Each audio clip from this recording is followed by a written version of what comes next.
지난 시간에 우리가 예수님께서 세례 요한을 두고 칭찬하시는 말씀, 또 한편으로는 예수님을 거부하는 그 시대, 소위 유대인들, 지도자들을 향해서 책망하는 말씀을 우리가 보았습니다. 사실 세례 요한이 감옥에 들어가서 예수님의 메시아 되심을 의심하고 있지만 예수님은 세례 요한을 일컬어서 여자가 낳은 자 중에 가장 큰 자라고 하는 칭찬을 해주십니다. 한편으로는 예수님을 거부하는 그 유대인 지도자들을 향해서 패역한 세대라고, 반응할 줄 모르는, 놀이터에서 함께 놀면서 반응할 줄 모르는 어린아이들처럼 하나님의 일하심에 대해서 올바르게 반응할 줄 모르는 어리석은 세대라고 하는 책망을 하셨습니다. 오늘은 이제 누가복음에서 이어지는 말씀을 보고자 합니다. 세례 요한의 그 질문과 대답, 그리고 칭찬과 또한 이제 세대를 향한 책망의 말씀을 보면 이 세례 요한에 대한 이야기는 마태복음과 누가복음에서만 나오거든요. 그런데 오늘 말씀은 4개의 복음서 가운데 오직 누가복음에서만 나옵니다. 마태복음에서는 세례 요한의 그 질문 사건 다음에 뭡니까? 갈릴리 지역의 마을들을 책망하시는 말씀이 나옵니다. 그런데 오늘 말씀에는 이제 예수님께서 바리새인의 집에 초청을 받아서 그 집에 가서 함께 식사를 나누는 중에 일어난 사건을 우리에게 보여주고 있습니다. 어느 게 맞느냐? 마태복음의 순서가 맞느냐? 누가복음의 순서가 맞느냐? 하는 부분은 정확하게 잘 모릅니다. 그런데 저는 이제 누가복음의 순서가 맞겠다고 생각이 들었고, 그래서 이제 누가복음의 순서를 따라서 보고자 합니다. 사실 우리가 읽은 그 36절부터 우리가 보았는데요, 예수님께서 바리새인의 집에 들어가셨는데 바로 이 전에 이루어지는 35절까지의 사건과 시간차가 어떻게 되는지 잘 모릅니다. 예를 들면 세례 요한의 그 제자들이 보낸 질문에 대답하시고 나서 예수님께서 이제 이 바리새인의 집에 들어갔다고 하면 시간차가 도대체 어느 정도 되는지 그 사이는 몰라요.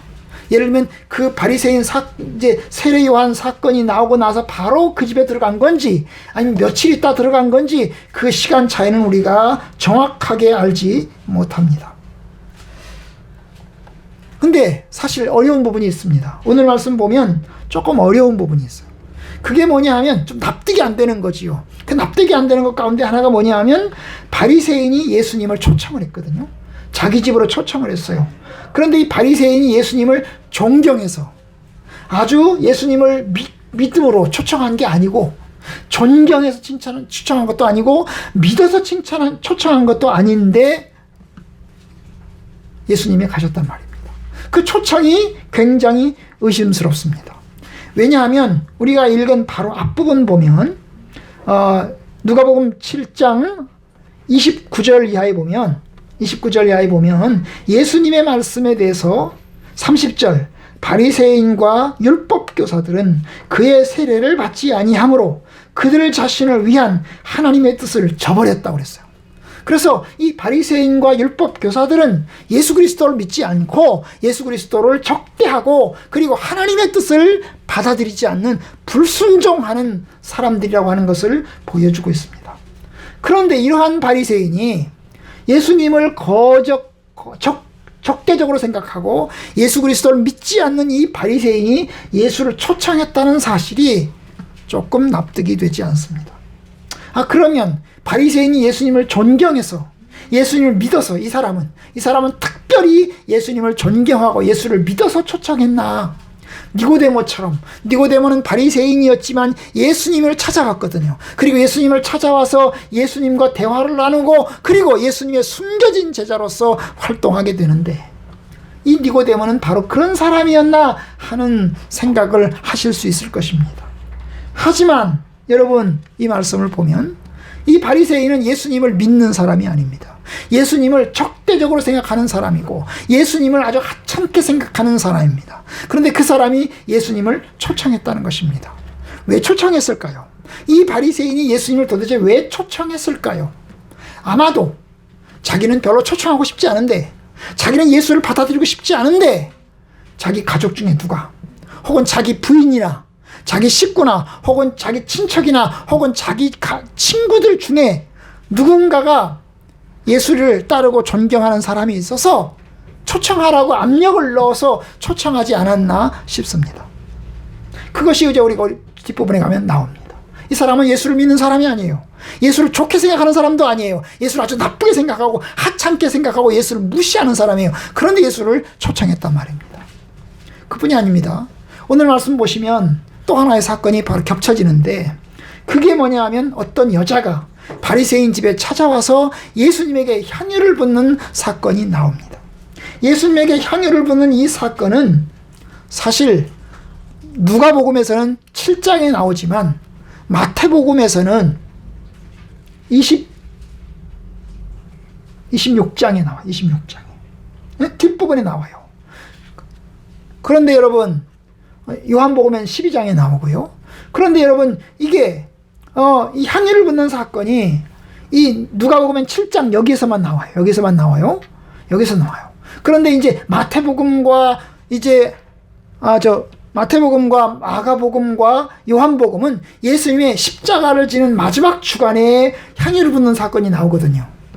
그러면 이 사건이 이 두 개가 같은 건가 다른 건가 하는 의문이 드실 텐데요. 우리가 다른 것으로 보시면 좋을 것 같습니다. 왜냐하면 일단은 부어지는 장소가 달라요.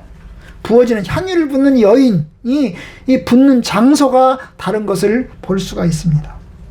그래서 이 두 개의 사건은 별개로 보시는 게 좋을 것 같고, 또 붓는 사람도 달라요. 그래서 조금 달라요. 왜냐하면 이 누가복음에서는 붓는 사람이 어떤 사람이에요? 죄인이라고 일컬어지는 사람이에요. 죄인이라고 일컬어지는 여자가 와서 예수님에게 향유를 부었다고 얘기를 했어요.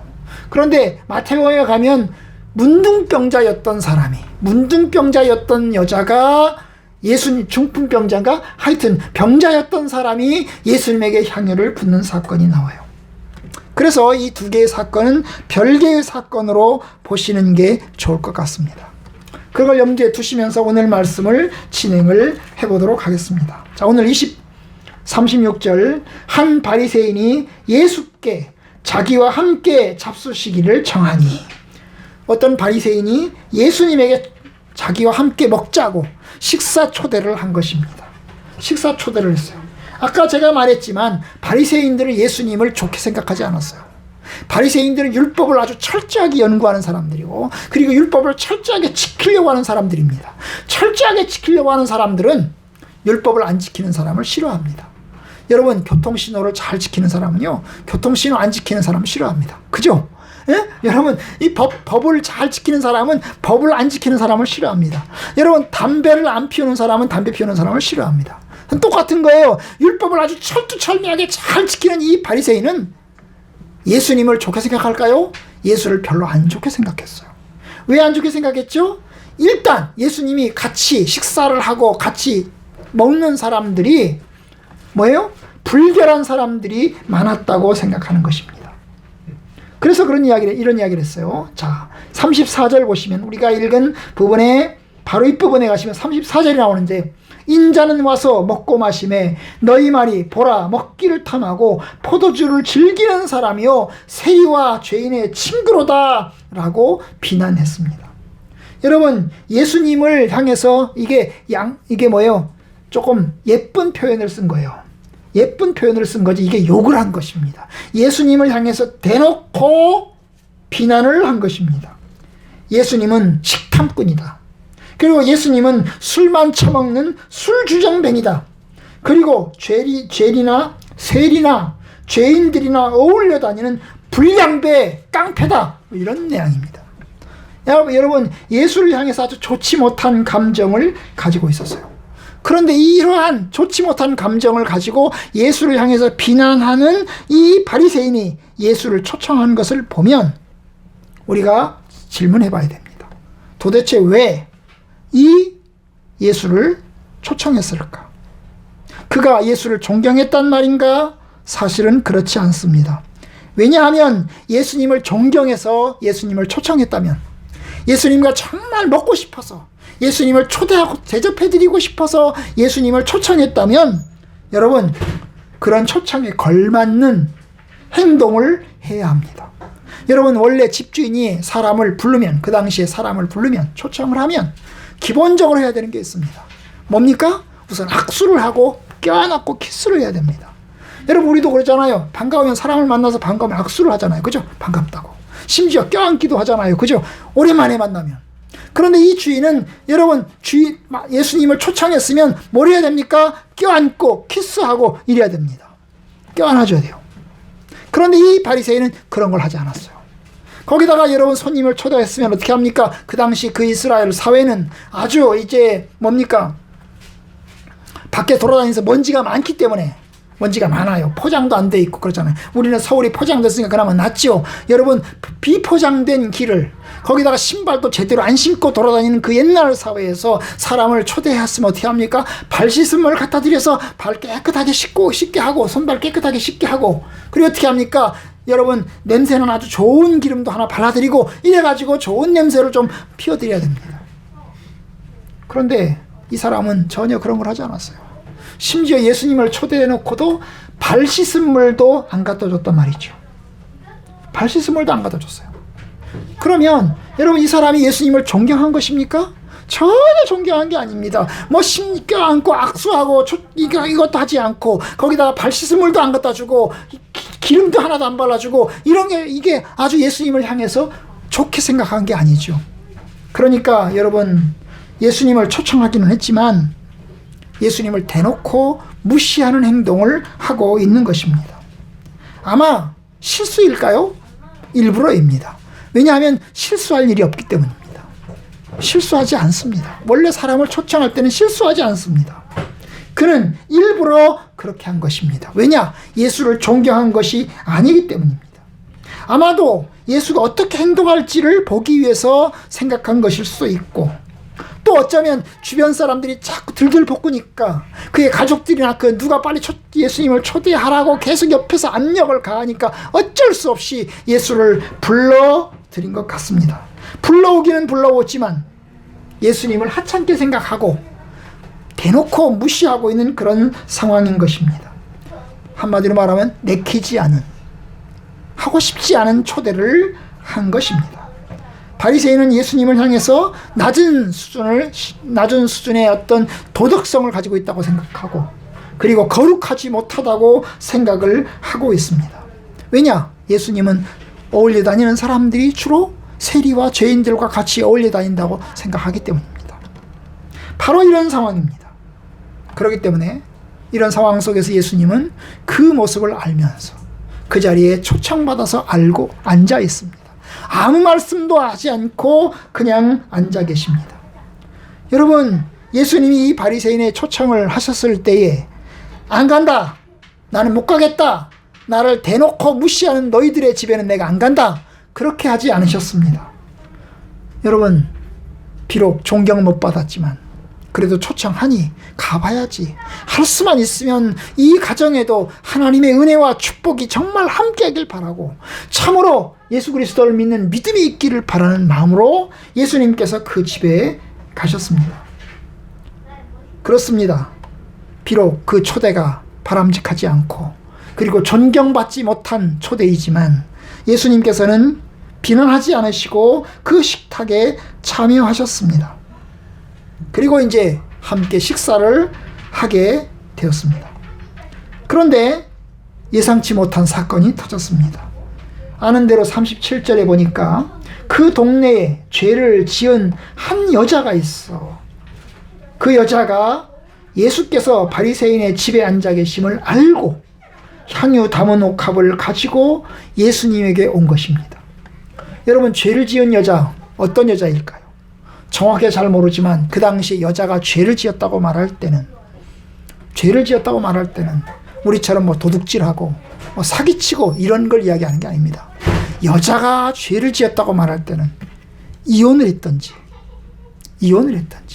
아니면 성적인 부분에 있어서 남자 관계가 복잡한 이 남자 저 남자 만나고 다니는 그런 사람이든지, 그래서 창녀죠, 창녀. 한마디로 하면 창녀죠. 창녀와 같은 사람이든지, 이런 사람이에요.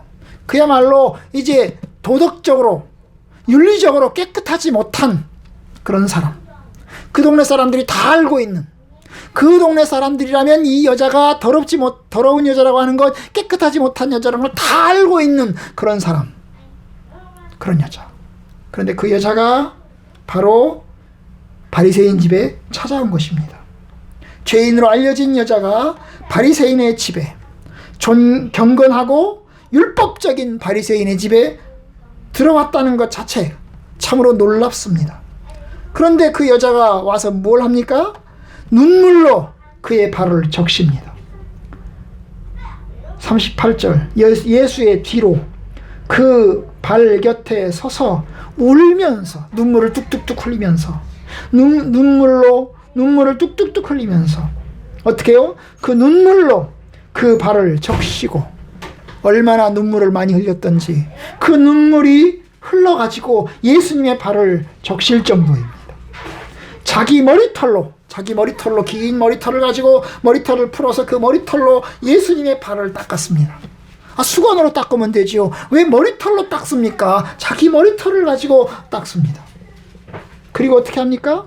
그 발에 입 맞추고, 예수님의 발에 입을 맞추는 것입니다. 그래 엎드렸겠죠, 그죠? 입 맞추려면 엎드렸겠지 않겠어요? 엎드려서 머리털로 닦으면서 예수님 발에 입을 맞추고, 그리고 향유를 부었다고 했어요. 향유를 그 발에다가 향유를 부은 것입니다. 여러분, 이 향유는 엄청나게 비싼 향유입니다. 그냥 화장품 중에서도 싸구려가 있고 비싼 게 있는데, 기름 중에서도 싼 게 있고 비싼 게 있는데, 엄청나게 비싼 향유, 그 기름을 부었습니다. 부었어요. 자, 이 향유를 붓자 냄새가 그 집을 진동했겠죠. 향유를 붓자 향유 냄새가 그 집을 진동하게 되었고, 결국 초청한 바리새인이 알게 되었어요. 이 초청한 바리새인은 이 여자가 들어올 때는 몰랐던 것 같아요. 들어와서 예수님의 발에 향유를 부을 때까지는 몰랐던 것 같아요. 아마 이 사람은 정신 없었겠죠. 왜냐하면 초청한 사람이 예수님만 온 게 아니라 예수님의 제자들도 왔을 거고, 그리고 또한 다른 자기 율법사 바리새인들도 같이 왔기 때문에 사람들 집이 북적북적한 상황입니다. 이 북적북적한 상황에서 이 여자가 들어오는 것을 몰랐을 것입니다. 아마 알았더라면 들어오지 못하게 막았을 것입니다. 그런데 그 여자가 들어왔고, 그래서 예수의 발에 향유를 붓는 사건이 일어났어요. 바로 이 냄새를 통해서 이 바리새인이 알게 되었을 것입니다. 그리고 나서 이것을 보고서 예수님을 향해서 대놓고 말은 못하고 마음의 생각만 합니다. 이 사람이 만일 선지자라면 자기를 만지는 이 여자가 누구며 어떠한 자, 곧 죄인인 줄 알았으리라. 예수를 향해서 아주 안 좋은 생각을 한 것입니다. 이 사람은 선지자가 아니다. 이 사람은 메시아는커녕 선지자 축에도 들지 못하는 인간이 분명하구나. 왜냐? 이 사람이 정말로 하나님이 보낸 선지자였다면, 하나님이 보낸 사람이었다면 그 여자가 누군지 알았을 것이고, 그러면 그 여자가 자기를 만지지 못하게 딱 막았을 텐데, 그냥 모르는 거 보니까, 여자가 하는 대로 그냥 냅둔 거 보니까 이 사람은 선지자가 아니구나 라고 생각을 한 것입니다. 그 생각을 하는 거예요. 이게 바리새인의 생각이죠. 그런데 예수님이 말씀하십니다. 예수님이 대답하여 이르시되, 시몬아, 내가 내게 이를 말이 있다 하시니, 그가 이르되, 선생님 말씀하소서. 아마 예수님은 이 바리새인의 생각을 읽고 지금 이야기를 하는데, 바리새인은 예수님이 자기 생각을 읽었다는 사실을 몰랐어요.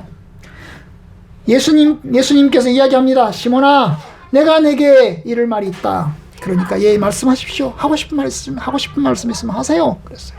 예수님이 도대체 무슨 이야기를 할까 싶은데 예수님이 한 가지 이야기를 들려주십니다. 41절, 빚 주는 사람에게 빚진 자가 둘이 있다. 한 사람은 500데나리온을 줬고 한 사람은 50데나리온을 줬다.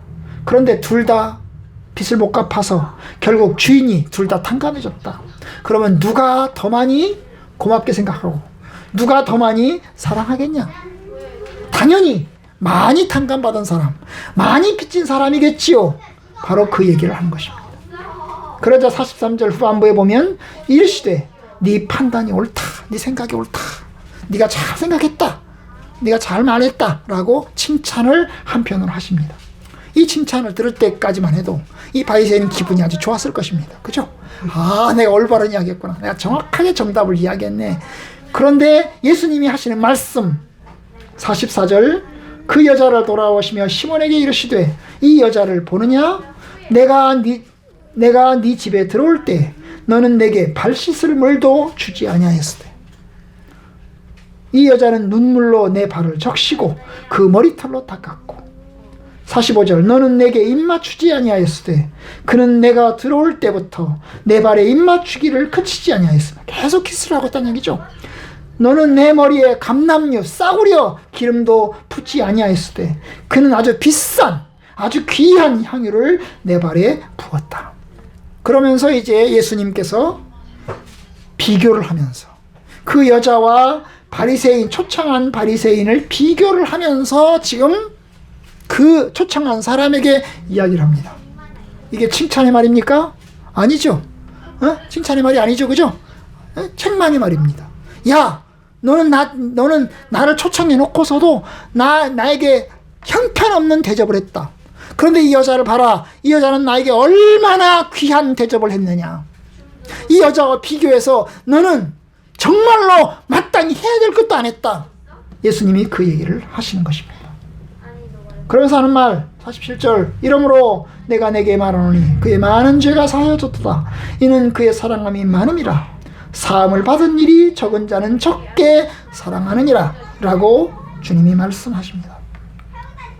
여러분, 이 얘기는, 제가 이 47절과 관련된 이야기는 제가 다음번에 이야기를 좀 더 나누려고 합니다. 오늘 제가 말씀드리고자 하는 요지는 예수님께서 바리새인의 집에 들어가셔서 바리새인을 책망하신 것을 중심으로 해서 이야기를 나누고자 하는 것입니다. 오늘 이 말씀에서 우리가 예수님이 누구신가를 보게 됩니다. 예수님은 누구십니까? 여러분, 바리새인은 예수님을 생각하기를 예수는 선지자도 못 된다고 생각을 했습니다. 그를 초청하면서, 그리고 예수님을 초청해서 보여지는 모습에서 예수를 하대하고 그리고 무시하는 것을 보게 됩니다. 예수님이 이 여자가 기름 붓는 장면을 보면서, 예수님이 여자가 행동하는 모습을 보면서 그는 예수를 대놓고 무시하는 생각을 하고 있는 것을 보게 됩니다. 그렇지만 여러분, 예수님은 누구십니까? 그는 선지자이십니다. 아니, 선지자일 뿐만 아니라 선지자 이상이시고 그는 메시아이십니다. 여러분, 바리새인은 예수님이 여자가 죄 많은 여자를 모른다고 생각을 하고 있습니다. 바리새인은 예수님이 저 여자가 도대체 하찮은 여자, 별 볼 일 없는 여자, 죄 많은 여자인 걸 도대체 모르는구나 라고 생각을 했지만, 그러나 예수님은 여자가 죄 많은 여자임을 알고 계십니다. 그가 죄가 많고 지저분하고 거룩하지 못한 여자라고 하는 것을 알고 있습니다.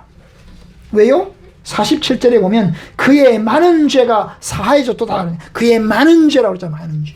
이 여자가 엄청나게 많은 죄를 지었고 엄청나게 악한 삶을 살았고 그리고 지저분한 삶을 살아왔다. 그건 내가 다 알고 있다. 그런 뜻이잖아요. 그죠? 여러분, 그뿐이 아닙니다.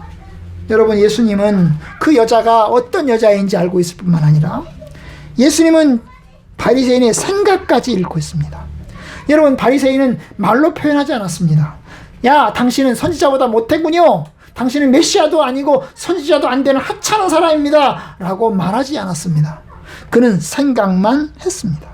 아, 예수는 여자가 누군지를 모르는 거 보니 그는 선지자도 못 되는구나 라고 생각을 했습니다. 그런데 예수님은 그의 생각까지 읽고 계십니다. 그의 생각을 읽고 지금 바리새인을 향해서 책망하고 있는 것을 보게 됩니다. 여러분, 그렇습니다. 예수님은 사람의 생각을 읽으시는 하나님이십니다. 여러분, 바리새인의 생각을 읽으시는 하나님, 우리의 본질과 우리의 본성을 모두 다 아시는 하나님, 바로 그분이 예수 그리스도이십니다. 여러분, 이것을 알고 있는 분은 하나님밖에 없습니다. 사람은 사람을 다 못 읽습니다. 사람은 사람을 잘 모릅니다. 사람은 어디까지 알 수 있나요? 행동만 알 수 있습니다. 그 사람의 행동을 보면서 마음을 보는 것입니다. 여러분, 대학에 가면 심리학이라는 과목이 있습니다. 여러분, 심리학이라는 과목이 심리를 연구하는 학문이지만 심리를 어떻게 연구하죠? 독심술을 공부합니까? 딱 마음을 깨트려보면서 딱 쳐다보면서 저 사람의 마음을 쫙 보면서 얼굴 보면서 쫙 보는 그겁니까? 아닙니다. 여러분, 사람의 심리를 어떻게 연구하냐? 사람의 행동을 연구하는 것입니다. 사람의 행동을 연구하면 사람의 심리를 알 수 있다는 거예요.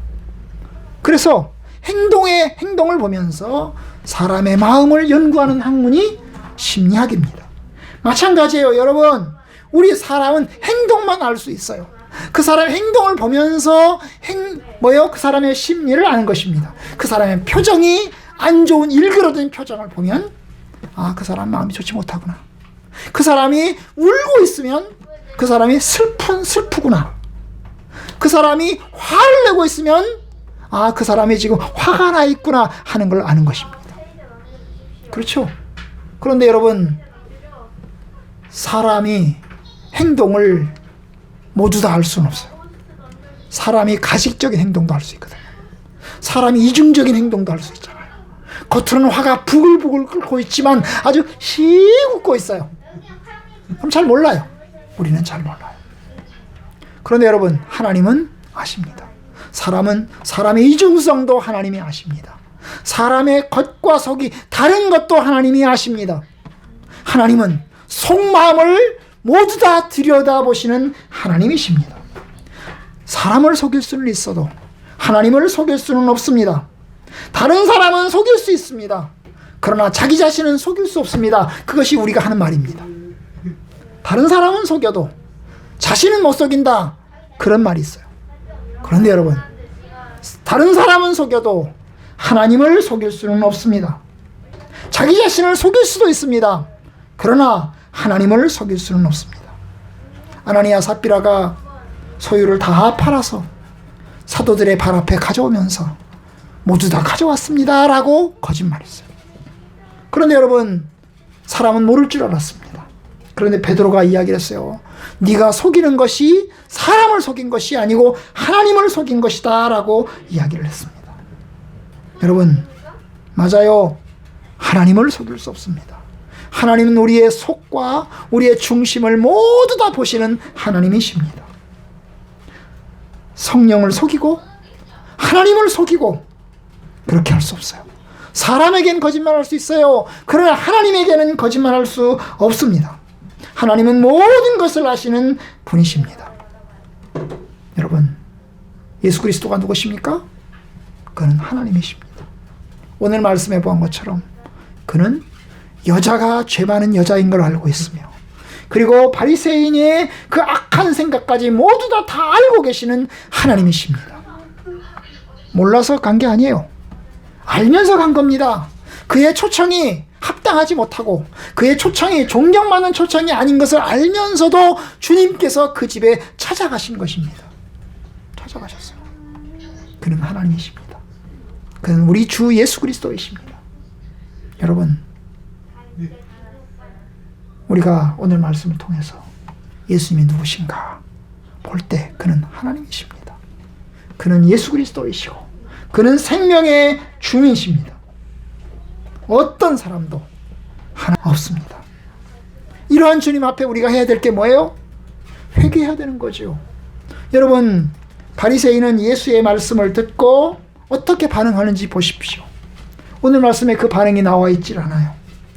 예수님의 말씀은 사실 바리새인을 깨우치기 위해서 하신 말씀이에요. 그가 회개하기를 바라는 마음에서 하셨어요. 그의 책망은 그가 그의 생각을 돌이키고 돌아오기를 바라는 마음에서 이 말씀을 하셨습니다. 나단 선지자가 찾아와서 다윗에게 찾아와서 다윗을 책망했습니다. 다윗을 책망할 때에 뭡니까? 이야기를 시작했죠. 그죠?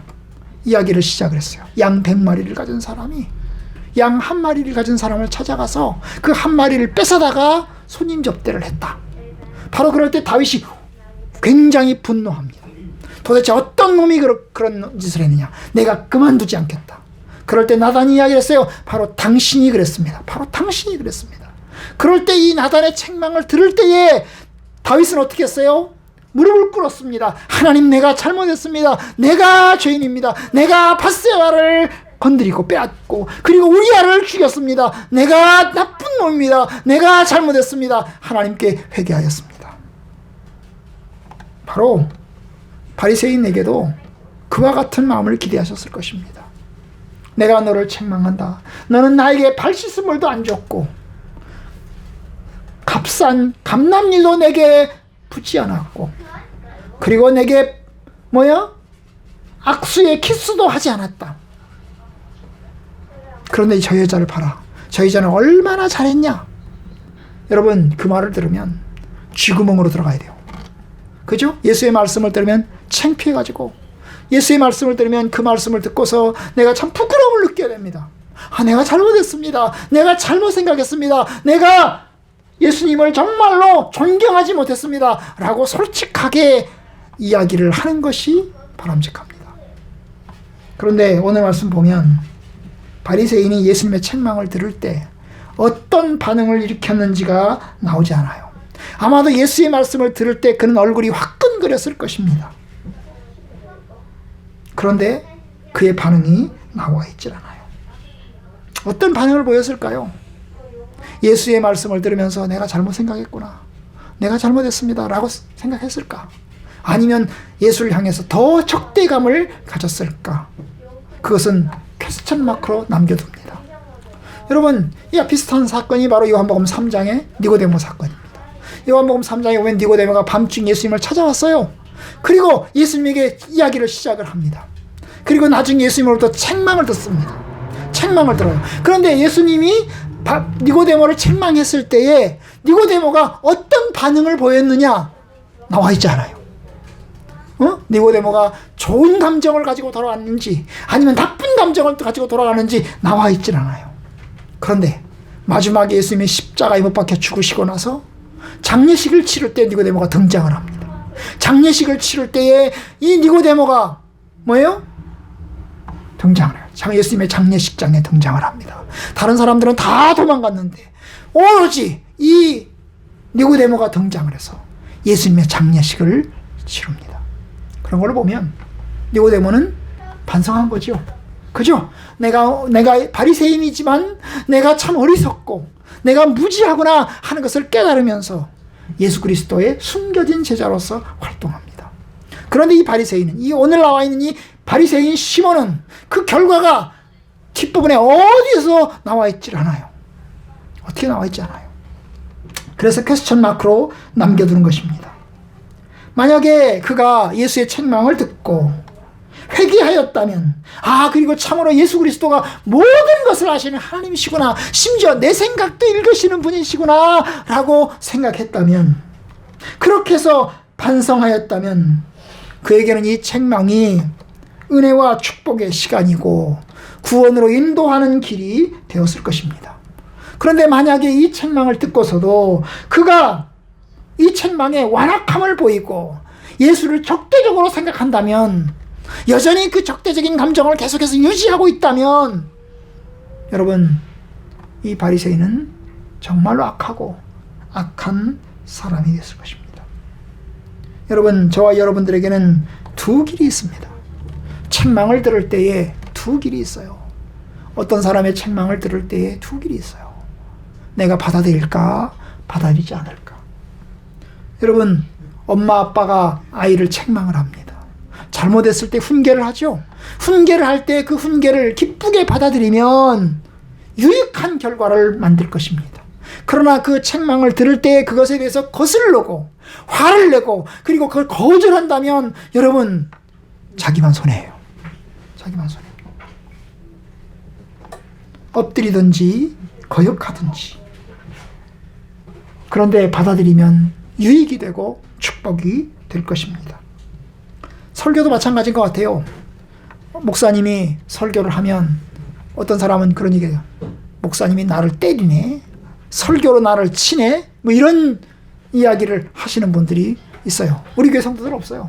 우리 성도들은 그런 사람 없어요. 아, 목사님이 설교로 나를 치래, 설교로 나를 공격하네, 이런 사람 없어요. 그런데 그런 사람도 있어요. 목사님이 나를 공격하네, 설교로 나를 공격하네, 나를 때리네, 이런 사람이 있어요. 여러분, 만약에 그렇게 생각해서 설교를 통해서 그것 때문에 마음이 불편하고 그것 때문에 계속해서 불편해서 그 사람을 향해서 원망하는 마음, 분노하는 마음이 생긴다면 여러분, 그건 자기 손해입니다. 그건 자기 손해예요. 물론 어떤 사람은 의도적으로, 어떤 목사님은 의도적으로 설교를 통해서 그 사람을 공격할 수도 있어요. 그죠? 할 수도 있어요. 그건 사실 바람직한 건 아닙니다. 그래서 일부러 의도적으로 공격하는 것은 바람직한 건 아닙니다. 그러나 여러분, 우리가 그러한 말을 들을 때에, 그런 책망의 말을 들을 때에 어떻게 해야 됩니까? 우리가 잘 새겨듣고 우리가 그것에 대해서 올바로 반응하는 것이 우리에게 축복이 되고 유익이 되는 것입니다. 여러분, 거절하는 사람도 있고 듣는 사람도 있습니다. 듣고 수용하면 그것은 생명을 얻을 것이고 축복을 받을 것입니다. 오래전에 제게 이제 사랑으로 대하고 사랑의 책망을 하셨던 분이 있습니다. 제가 좀 어릴 때 조금 잘못된 행동을 조금 했거든요. 그런데 그 조금 잘못된 행동을 했을 때에 저를 불러다 앉혀서 아주 엄하게 책망하셨던 분이 계십니다. 그 책망하셨던 분의 이야기를 들으면서 얼마나 얼굴이 화끈거리고, 그리고 쥐구멍으로 들어가고 싶던지요. 쥐구멍이라도 있었으면 아마 들어갔을 것입니다. 정말 그분을 보기가 창피해가지고 볼 수가 없었어요. 그런데 여러분, 그 책망은 저희가 사랑의 책망이었습니다. 사랑의 책망이었죠. 그 책망을 들으니 여러분, 유익이 되었던 것입니다. 저는 그 말을 들으면서, 그의 말을 들으면서 내가 새로 시작할 마음을 갖게 되었고, 그리고 또한 변화되어야 될 마음을 가졌습니다. 사랑의 권고라고 들을 때에 도망치지 말고 수용을 하는 것이 축복입니다. 여러분, 오늘 말씀 책망, 그러니까 뭐요? 불편하지요? 응? 예수께서 바리새인 시몬을 책망하시다. 책망하시다. 아, 이거 불편한 설교입니다. 책망하시다. 축복하시다 이래야 되잖아요. 그죠? 아, 그래야 하나님의 축복이 내게 있기를 원합니다. 그럴 텐데 책망하시다잖아요. 그런데 여러분, 책망하는 말을 들을 때에 듣고 수용해야 됩니다. 사도 바울의 글들을 여러분이 보다 보면, 사도 바울 서신, 바울 서신이 있잖아요. 뒤에 가면 사도 바울들의 글들을 보다 보면 어떤 글들은 아주 불편해요. 사도 바울이 책망하고 있어요. 그런데 책망하긴 책망하는데 노골적으로 책망하면 그 사람이 화를 낼까봐, 그 사람이 마음이 떠나버릴까봐 어떻게 하면 그 사람을 달래면서 책망할까를 염려하면서 권고하는 말이 여기저기 나오는지를 몰라요. 얼마나 조심스러운지 몰라요. 부모가 자녀에게 책망할 때, 하나님의 목사가 성도들을 책망할 때 얼마나 조심스러운지 몰라요. 선생님이 애들을 책망할 때 얼마나 조심스럽겠어요. 그죠? 그런 안 할 수는 없고, 그런데 하긴 해야 하잖아요. 그래서 사랑의 마음으로 강하게 권고해서 하나님의 말씀의 진리 가운데 서기를 간절히 원하잖아요. 그런데 여러분, 그럴 때 들어야 됩니다. 바리새인 어떻게 들었는지 모르겠어요. 숙제로 남겨둡니다. 마치 요나서를 보면, 요나서 마지막 장, 구약성경 요나서 마지막 장을 보면 하나님이 요나를 책망하십니다. 네가 금방 말라 죽는 그 나무 그늘, 그것 때문에 네가 화를 내고 있느냐? 내게는 저 12만 명이 넘는 사람들이 내게는 있다. 이러시면서 요나서가 끝나거든요. 근데 요나가 어떤 반응을 보였는지가 나오지 않아요. 요나서도 역시. 그런데 여러분, 이게 저와 여러분들의 숙제입니다. 숙제예요. 하나님의 말씀을 들을 때에 사람의 말로 받지 않고 하나님의 말씀으로 받아서 순종하고 받아들이시면 여러분이 축복이 되고 은혜가 되고 유익이 될 것입니다. 저와 여러분들이 정말로 하나님의 말씀으로 받아서, 하나님의 말씀을 받아서 정말로 그 말씀이 여러분들의 삶에 생명과 구원과 축복과 유익이 되기를 간절히 원합니다. 좀 불편한 말 들어도, 좀 불편한 권고를 좀 들었을 때에 화를 내지 마시고 거절하지 마시고 잘 새겨 들으셔서 유익한 삶, 유익한 결론 만들어내시기를 주님의 이름으로 축원합니다. 아멘.